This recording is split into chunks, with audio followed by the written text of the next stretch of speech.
its first ever integrated flight test from Starbase, Texas, in just a little over from 40 minutes from now. Today, Now, if it does all go well, Super Heavy will fire up its 33 Raptor engines, and it'll lift off from the launch pad down in South Texas. About 3 minutes into the flight, we're going to hope to see the Super Heavy separate from the Starship spacecraft. It'll then perform a flip maneuver. So there's that. You can see that on your screen. And then it'll boost back in order to make a hard landing in the Gulf of Mexico.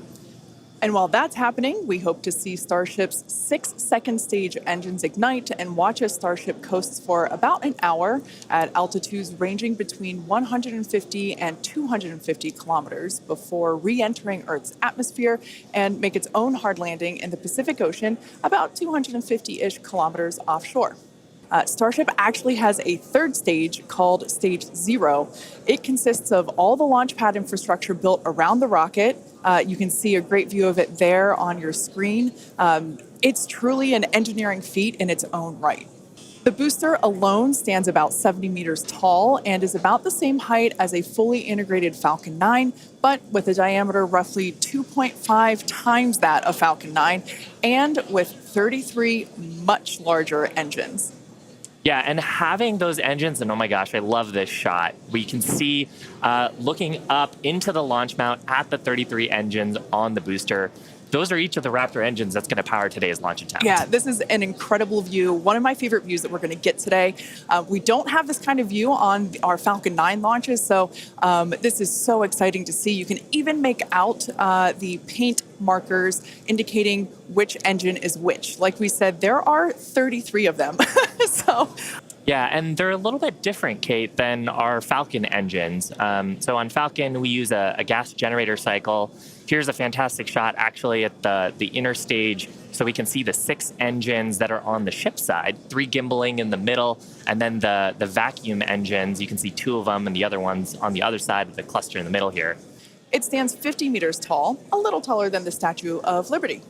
It's comprised of 6 Raptors. We saw those just moments ago. 3 of them are optimized for sea level, and the other 3 are vacuum engines, and they're optimized to operate in the vacuum of space. They provide a maximum of 258,000 tons of thrust in vacuum. The spacecraft is also outfitted with 4 flaps to help aerodynamically control the vehicle's attitude during atmospheric flight and enable precise landing at the intended location. You can see a view of those flaps there. Now you can see the entire stack is vertical, and that's because Starship is designed for vertical takeoff and landing, as opposed to taking off and landing like an airplane. We can't wait.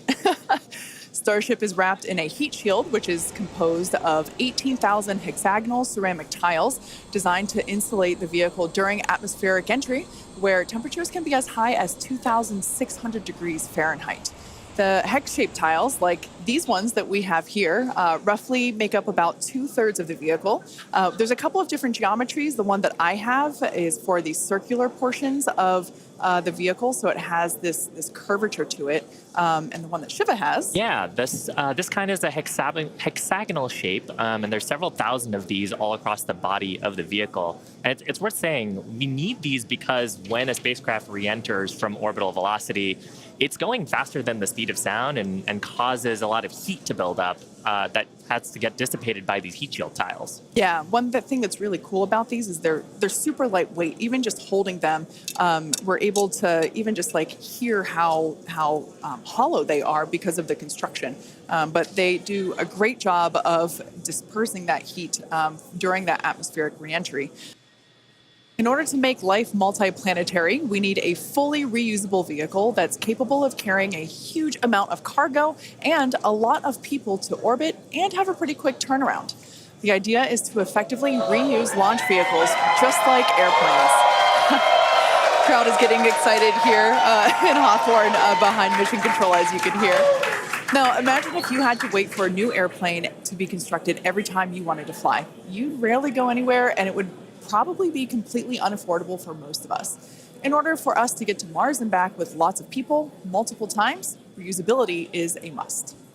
Now, in the near term and a bit closer to home here on Earth, Starship will be critical to other programs as well. Once it's operational, Starship will deliver the full-size and upgraded version of our Starlink satellites.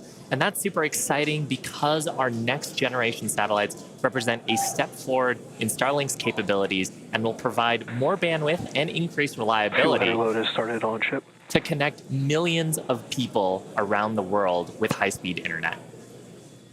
And of course, Starship will fly a number of human spaceflight missions in the lead up to our first missions to Mars. We're just inside T-minus 9 minutes and counting. We're listening on one of the background loops right now. Flight director is talking about the issue we've had on first stage, working the pressurization system. Decision right now is that we are going to stop the launch for today. We're going to transition the launch attempt to a wet dress rehearsal. So that means we're going to continue with the countdown sequence of events. We'll continue loading propellant, finishing up here shortly on the second stage. We'll also continue loading propellant onto the first stage, wrapping up at T-minus 3 minutes. We're also going to go through pressurization steps, other steps of the countdown. This will be a full validation for the team, but currently the plan right now is we're waiting for final word, is that I think at T-minus 10 seconds, we will finally stop the clock and then recycle the countdown for today. Now we're inside T-minus 8 minutes and counting. We're continuing to load propellant on both the first and second stage. You can see the Starship second stage with the heat shield tiles there. Carriage arms are open. You can see the condensation around the first stage tank as we load liquid methane, liquid oxygen into the large super heavy first stage. Now that propellant loading is continuing until T-minus 3 minutes. As a reminder, and there's our great view looking up at the Raptor engines, the 33 engines. There's an outer ring of 20 engines, and then there's an inner set of 13. Those are the engines that can gimbal and adjust the course of the Starship vehicle on the way up. And of course, the first stage as it comes back down towards the water landing in the Gulf of Mexico. Now, when both stages are loaded, you can see the condensation frost on the side of the first stage. We'll have just over 10 million pounds of liquid propellant on board. Inside T-minus 7 minutes, we're continuing to count. Team is preparing for the hold and scrub at T-minus 10 seconds. Now, the good news is everything's been going good. We're just working that one issue. So we are continuing to count. Team will get this as an excellent opportunity to run the end-to-end of the system. Now, in a launch, in the next few minutes, the guidance system would be performing its final alignment. We will be doing that this morning. The automated flight termination system would be armed. We won't need to arm it today as we won't be flying. And we'll do final thrust vector control checkouts, what we call wiggles of the Raptor engines on the first and second stages. Now, normally in a countdown, if we needed to hold, there's a view of the second stage Raptor engines just above the first stage. Now, as I mentioned, in a regular countdown, if we needed to hold, that would come at T-minus 40 seconds. That's the point in the countdown where we can pause to wait for final checkouts or pressurization to complete. Now, earlier this morning, we thought we might have to hold at 40 seconds. Everything's looking good, except for the one pressurization issue that the team is going to have to troubleshoot after this morning.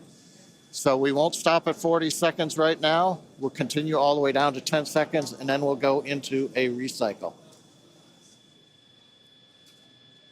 What would have been the launch of our Starship flight test, but unfortunately, due to a stage 1 issue, we are going to utilize today as a wet dress rehearsal. Instead, we are not going to attempt launch. The teams are basically saying that we're scrubbing our launch attempt for today, and we are expecting a minimum of 48 hours in order to recycle. So it's now one thing to point out for folks, when we do come back, when we clear this and we fly, one of the things you'll hear in the last minute, you won't be hearing us because we'll be listening to the countdown. But at T-minus 30 seconds, that's when the flight director would give the final go for launch. Love to have heard that this morning, but it's something to look forward to.